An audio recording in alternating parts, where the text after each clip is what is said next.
Sound like down south church. Yeah, Lord. You either gotta have good lungs or grandma's lungs or gotta be a woman, but hit it anyway, even if you fake it. Yeah, Lord. Yeah. Yeah.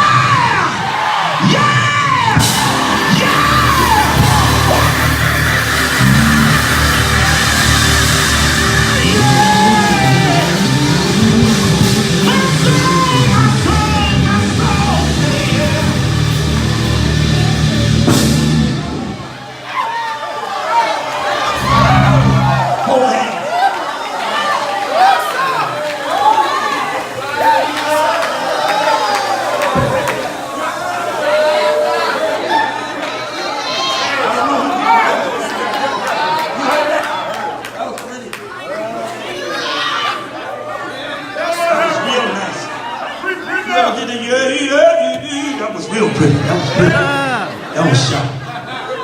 We received that in Jesus' name. Hold one person's hand if they look friendly. If not, act like you don't see them. Because tonight, who you touch can either get you defeated or victory. Yes. Don't touch out a friendship. Touch out a future ship.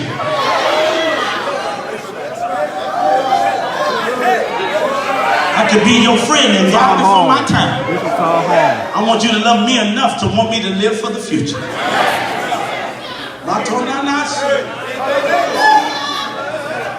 Do y'all in the back, I'm closing, do y'all have a message Bible on there too? On the software? No.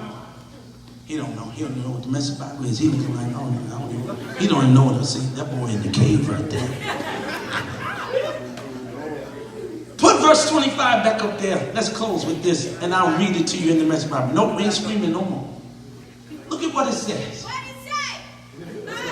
I love whoever that is. I'm telling you right now. Any real man, if he got married and wife scream like that when he preaching, he gonna keep preaching. He sure will. And if she say, come home, he leaving the meeting. He going all the way home. Don't nobody rush for silence. I'm gonna preach that the next time. And the men of Israel said, have ye seen, look at this, brother preachers, apostles, women of God, this man shall come up and blah, blah, blah. It shall be the man who killeth him. The king will enrich him with great riches. I'm closing. Will give him his daughter. What'd you say? Closing. And make his father's house tax-free in Israel. This is, as I'm closing it, this is a prize fight. 3 things. Catch it, and whoever screams, you will get an extra layer of God's glory. Catch this first. Unlimited favor, right? Catch this first. Number 1 is, you already know David's going to win, but he wasn't anointed for this.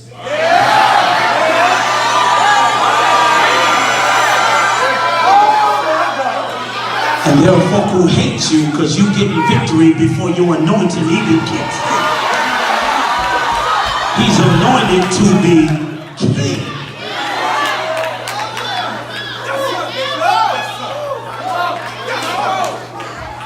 You're getting too many victories before you get your position.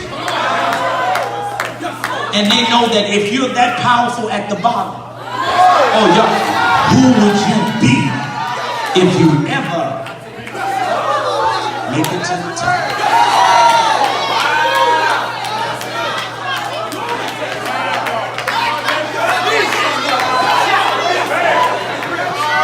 Some of you act deep, but you don't like the Bible, but half of y'all do. That's why you're like, yes.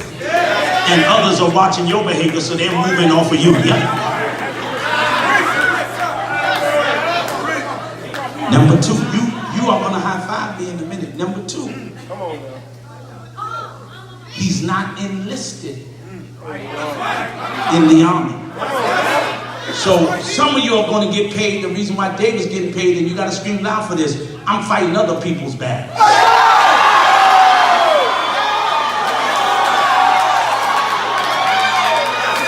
Some of you have been there when everybody needed you and nobody's been there when you needed them. And be frustrated, but you still got victory.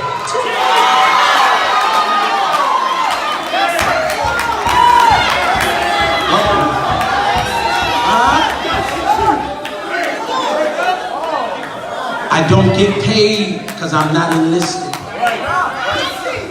Point number 3, and this is where you don't let people move. David could have left. Here is where we go, and then I'm going to give you the 2 topics. But he didn't leave, Bishop, because of this. God gave him incentive.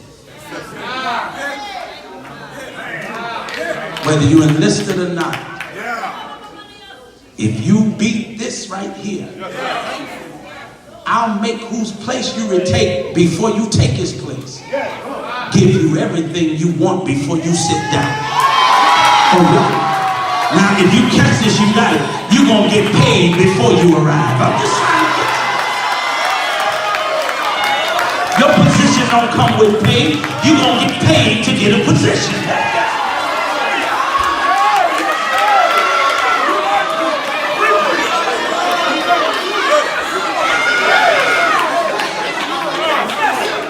He gets paid for this fight, not for his seat.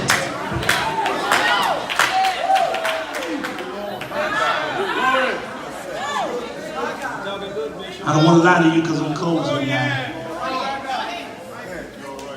I just want to show you something. I got 7 topics for this sermon tonight. 1, 2, 3, 4, 5, 6, 7 for one sermon. I'm only going to give out 3. Get away from my notes so you don't remember the other stuff.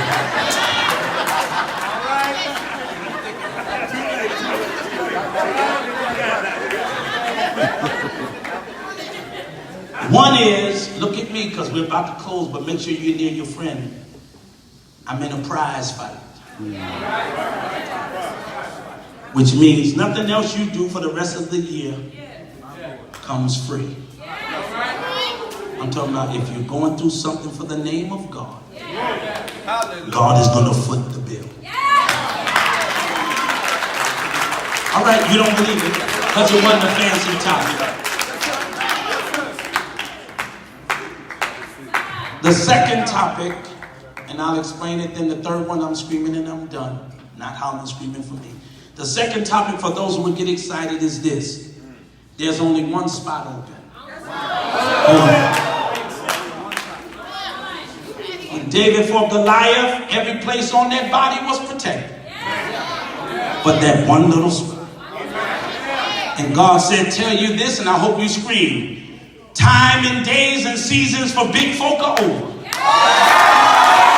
I need somebody that can get victory in this one little spot. You don't have to be big to get victory. You don't have to have the top title in the church. You gotta be focused enough and aim good enough. Because there's only one spot open. God ain't looking for no more bishops. He's looking for victorious people. Time out for titles who run. And folk who run for titles. It's time to let God push.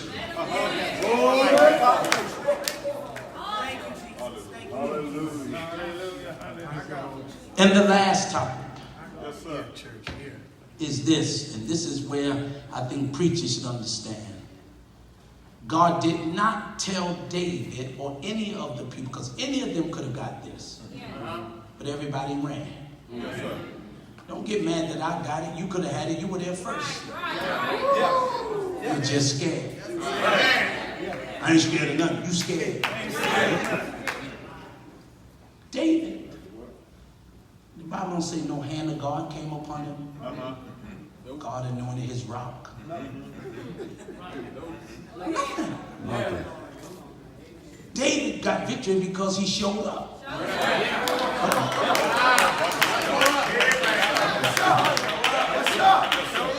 He didn't fight for the pastor. He didn't fight for the position.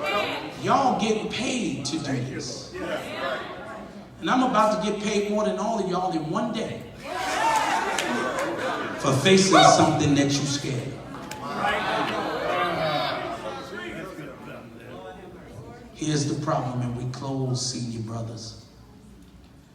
David could not just knock him down and get paid. You had to kill him. You got to make sure that what you get victory over can't come back. Oh, I don't hear no.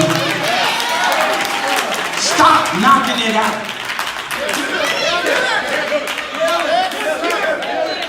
All right. I love your spirit, so let me say it to you, because I think you'll praise God for me because you have a love for me. I can see it in your eyes. Catch this, and 10 folk will jump for you.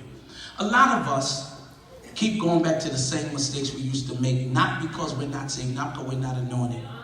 The only way to get delivered, I hope somebody scream, is you got to cut it off.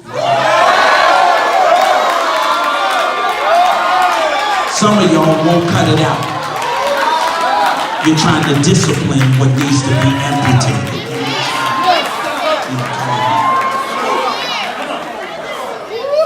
Some of you may have to cut some friends. Cut ties. But this is where I'm going to close. He said, I will give you all of this payment and stuff if you kill him. Then it says, look at me, I'm done. He hit him in his head, knocked him to the ground, fell out. He's in the dying process. Then the verse said, but there was no sword in the hand of David. He came with enough to get victory, but not to finish it. But here's where Pettis ought to scream, my son ought to scream, lady ought to scream, 5 years, and that's this. The part you're missing, your enemy brought with him. And he took the sword of Goliath. Y'all need to, what they meant to kill you with, they brought it for you to finish your job.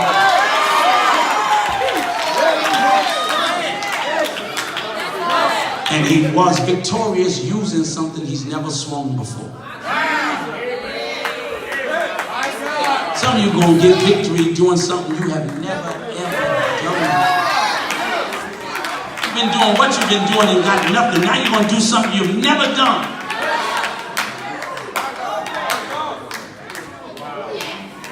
He cut his head off. So I close with this as you hold the hand strategically of a person that you know did worship God tonight. If they didn't, don't touch them. I'm telling you. I say it all over the world and I mean it. Don't care who get mad. I'm not trusting my future with your emotions.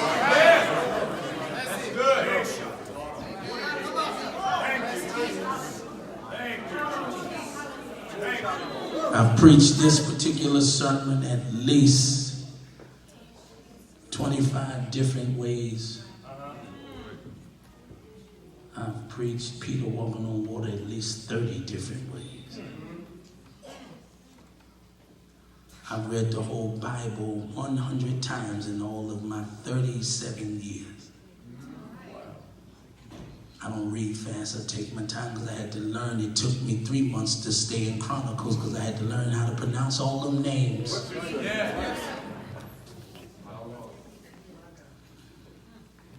Here's the big deal. All of you that have been doing things without the results that you expected, but you continue to do it because you know that's what you're supposed to do.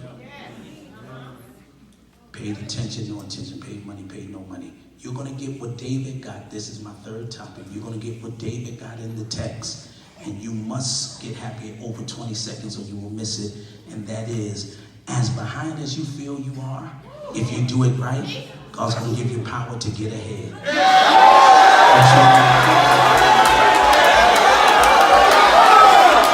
David got Goliath.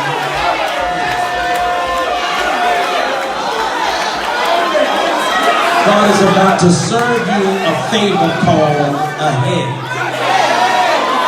Pay bills ahead. Graduate ahead of your class. Pay off the house ahead of time.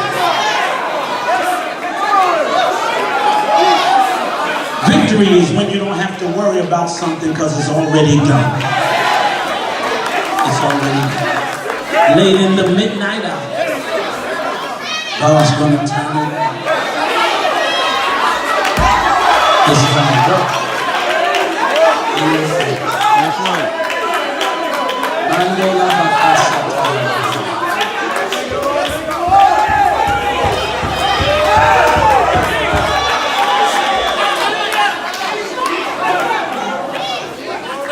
Most people don't watch certain things on TV, but there's a show that I watch all the time where people come and they have to make knives and swords. Oh, yeah. And those swords are tested by the handle, the creativity, and the sharpness by experts. All I know is this. David swung a sword he never touched before with enough speed and accuracy that he decapitated a giant's head. And the reason why he gets, hear this, a big reward, big outcome, is because he had a big fight. The bigger the issue, the bigger the reward. You don't do small jobs for big salaries. When you hear that big salary, you should already know in your right mind you're expected to do some major work.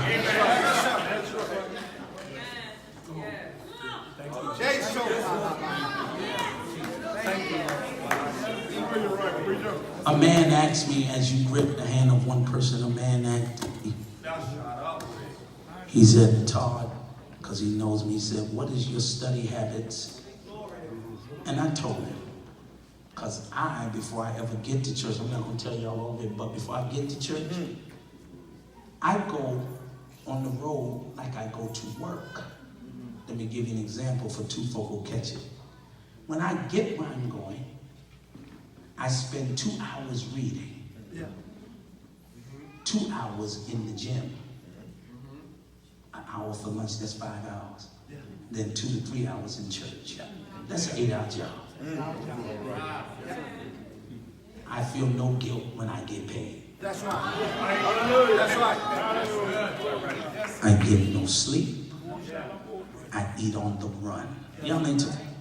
Sometimes I cash bounce checks and have to let it go because I'm not broke. Some of you got to think a little clearer before you ask God for stuff, and then he gives it to you because he creates a battle the size of your asking. All right, y'all gonna catch that? He's not gonna let you get from him and him not match it. Because to whom much is given. So they asked me, you and I can talk after Convocation. They asked me, why did David marry Saul's daughter? Because it was in the reward. You tap me on my shoulder if it makes sense. Don't, if your preacher's gonna corner you in the meeting, but if they all right with us being friends, tap me on this, then ask Bishop Jones to explain it. David prophetically was supposed to marry Bathsheba so Jesus could be born in a pure bloodline. But he won Saul's daughter in a battle. So some of you are about to get what you fought for and what you were promised. Y'all understand?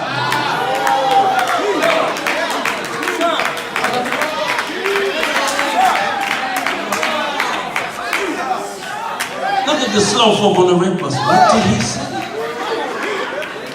Some of you have only been getting what you have fought for. My God.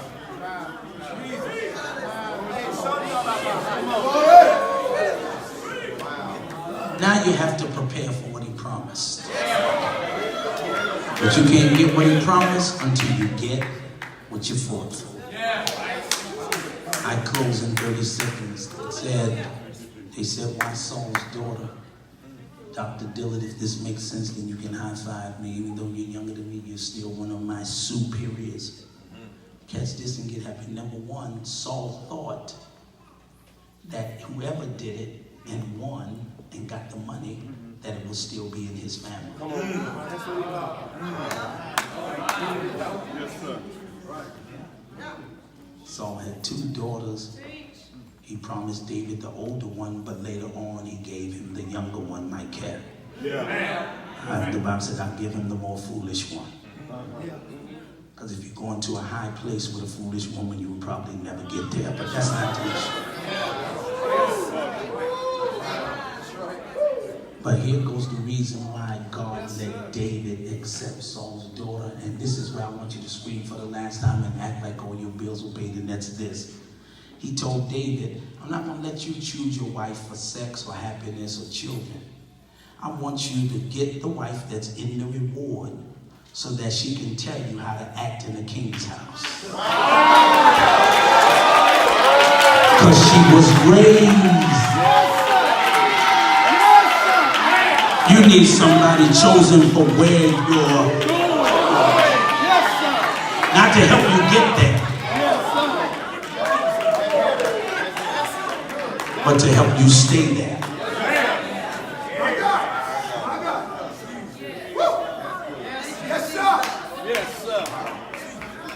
Hold hands, and if you ever read about Michael, she told him, what you dance with your clothes off, said kings don't do that. So she knew how to teach him as a king, just not as a worshiper. But y'all hold hands, and don't ever let your money change your worship. Don't let your wife change your worship. Don't let your woman change your worship. And God forbid, without y'all getting mad to the men, don't ever act like a woman. Don't wear your feelings on your shoulders and only work when you're happy.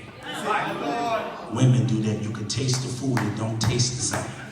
She mad. You be eating, looking at her. You want some? No, my chicken don't. Chicken don't. I'm telling you. Me and my brothers would eat my mother's food with a smile. My father eat the same food, says something tastes different because she mad at you. She ain't mad at us, Pop, but she mad at you. You're holding the hand of a debt-free child of God. I ain't finished. Thank you for letting me be me.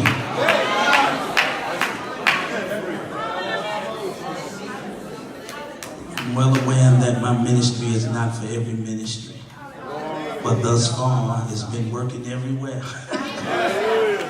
Even to the unbelievers, even to the sinners on the street, they come to me saying, pray for me. It's amazing that if the only time you're accepted is when you have to be what others want you to be, you've never been accepted because you've never been yourself. You're holding the hand of a person who's going to get new keys to their new house with a better zip code. And I took this from Jamal Bryant. That's where I'm coming from, Baltimore. Yeah, because I couldn't remember. But I am asking you to touch somebody who wants to see you in a better tax bracket.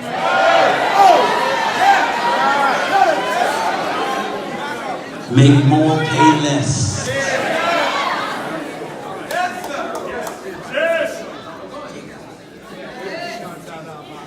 I am Democratic in my politics, but I'm Republican in my spirit. Catch that next week. See, nobody understood that. I want everybody treated the same. I want to keep a little more of my money. That's all. Looking for you ought to pay your share. Don't get mad. Don't let broke run you now. Let me say it like this and see if a preacher up here will jump. Again, I want everybody to have equal rights and be treated the same. But for my money, I would rather keep a little more of my money because I like doing things. But I will say this for three folk who will jump. No matter what, I deserve to keep most of my money because I pay my tithe all the time. And he said, you do that, I'll rebuke. See, y'all, the devourer, not for heaven's sake, not for ministry's sake. So that means he's going to help you keep a little more of your money. So the only way he can help us Democrats or whatever keep more of our money is he got to put us in a higher tax bracket. See? You got to make us make more money and still be Democrats. You're holding the hand of a person whose credit score is going up 70 points. I haven't done that in about 2.5 months.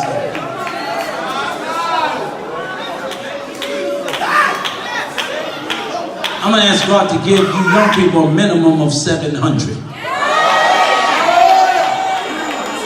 And look at some of them, what they need that for, because you ain't going to buy their things. What you talking about?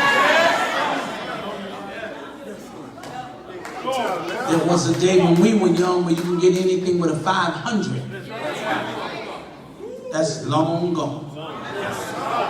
You can't even get an apartment without a 680. You're holding the hand of a person who will never have needs like they used to. Bow your heads, close your eyes, open your mouths, and talk to God.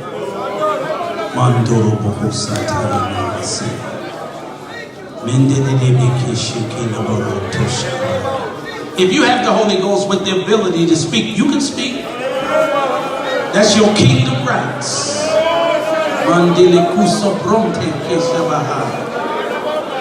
Mandolo Mahasiataya.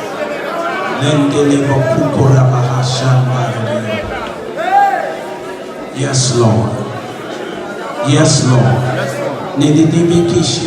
Yes, Lord.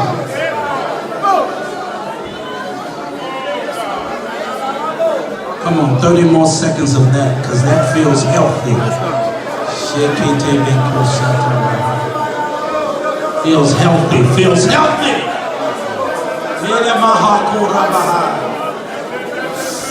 Yes, Lord. Yes, Lord.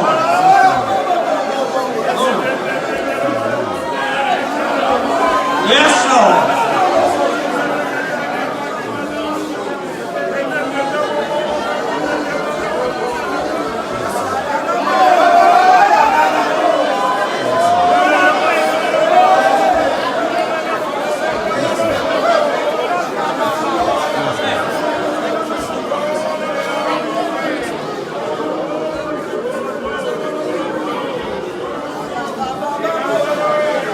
Bishop, everywhere I've been going, I've had to do this, so I'm going to ask you to go down the stairs and stand in the middle of the floor and face your people.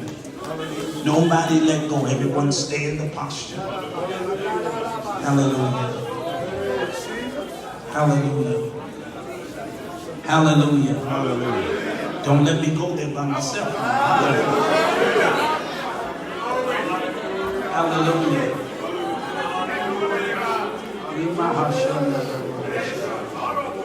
Hallelujah. Hallelujah, my shield. Hallelujah.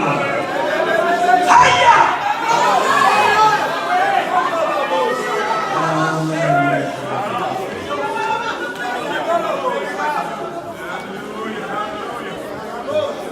The Holy Ghost is in this place. Bishop, stand behind the table and face your people. No, stand right behind that table. The Holy Ghost said to me, pastors, and I hope no one gets upset. Bishop has not asked me to do anything really. We have had no discrepancies or any arguments over resources at all. And I've already admitted that I am not rich, but I'm good. I'm not behind in any bills, so I'm happy. I bought my church a church with my money. No, I didn't like it, but I obeyed God. I don't want folk to be under the misconception that I enjoy doing that. But I wanted to be a leader that didn't wait on the church to create a bulletin board with a thermostat and leave it stuck at $5,000 for 10 years. So I gave it to him. And the Lord has already began in the past 5 years to keep his word to me. They own the church. They do, because I see some nosy folk, but I own the property. They can have the church do what they want to do, but I pay taxes for that property in case they close that church. I'm going to turn it into a soul food restaurant. People keep laughing, but I keep telling church is closing all the time. To close my church, me and that property are going to make all that money back. Because I'm a man of vision. But I have a heart for souls, so I want to see the church survive. Holy Ghost said to me, he said, you tell every person in this building, except preachers right now, whoever wanted to be successful by way of a miracle and they've been fighting a hard fight to pay bills, to do certain things, money ain't right, that we're going to sow on this first night into this man's ministry $100, but the preachers are going to sow $2. Pastors, apostles, if you got big titles, I want big money. Put your money where your title is. That's what I tell people. The reason why you're a husband is you're supposed to pay the bill. You ain't supposed to tell her, I keep a roof over our head. If you didn't have me, you was going to keep one over yours. So don't try to act like that was an added favor for the woman. You already had your lights on. You already ate. No. You want God to do exceeding abundantly above. I only wanted God to pay my bills, and that's all he did for me for the first 13 years. No money left over, no bank account, but he paid the bill sometime 2 weeks late. But I learned to feel the affliction. Now, I know what it is to be 2 years ahead. Because I killed Goliath, and I got ahead. Y'all catch that next week. I'm living in the promise of the text. And I still live like I'm broke. Because that's the success Jews and white people have. They still live on a strict budget, saving for the storm in the day that will come. All right? So don't let nobody take everything from you. Then when your storm comes, you ain't got nothing to help yourself. Save your money, and one day your money will save you. Are y'all catching me? Okay. You can give by debit or credit. If you make a check, make it to ICAF. ICAF. If you're online, you can do the same. Everyone should be able to give today. I want